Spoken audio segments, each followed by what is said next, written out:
continues.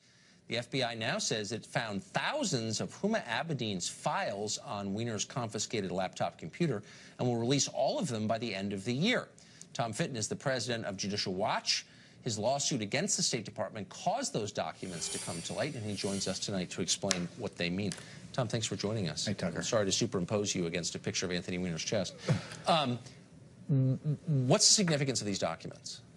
Well, they're new documents. We don't know what's in them yet, but Huma Abedin had an email account on Hillary Clinton's server. So these are emails from Hillary Clinton's server that were on Anthony Weiner's laptop. And the FBI picked them up last year, the end of last year. Remember, Mr. Comey was yelled at for highlighting the fact they found this information that they needed to evaluate. Well, it turns out they had nearly 3,000 government records on Weiner's laptop, and now we're going to get access to them by the end of the year. We don't know what's releasable to us. And they were government records? Yeah, there were government records. The government acknowledged that. And based on the other Abedin emails that we have, which involve pay-to-play, classified information, Hillary Clinton emails that we hadn't seen before, that she didn't turn over and tried to delete, you know, I suspect there's going to be classified material among this, these new records. So this is another example of top government officials like Huma Abedin and Hillary Clinton having classified materials in places they weren't allowed to, which are violations of criminal law, despite Mr. Comey's opinions to the contrary. And moreover, when we spent the last year talking about Russian hacking, I mean, clearly it's not safe to keep government data on a private computer. The larger question, though, is why are we learning about this now? Oh, well, it took them that forever to get them to us. But why? I mean, I thought we had a freedom of information law that requires the government to be responsive. Well, the only reason we're getting this information is we're in court about it. And we demanded access to the information because we wanted Abedin's government emails from this secret account. And the FBI found these records last year.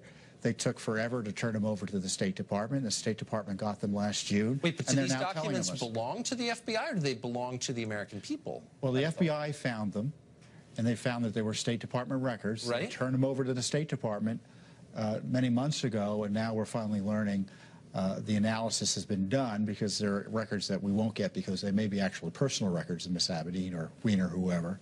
So, but we now know there are 3,000 government records that we want to. It just seems like I hear the same story all the time. The government has a legal requirement to turn over non-classified documents when citizens request it, when journalists request it, groups like yours request it, and they don't again and again.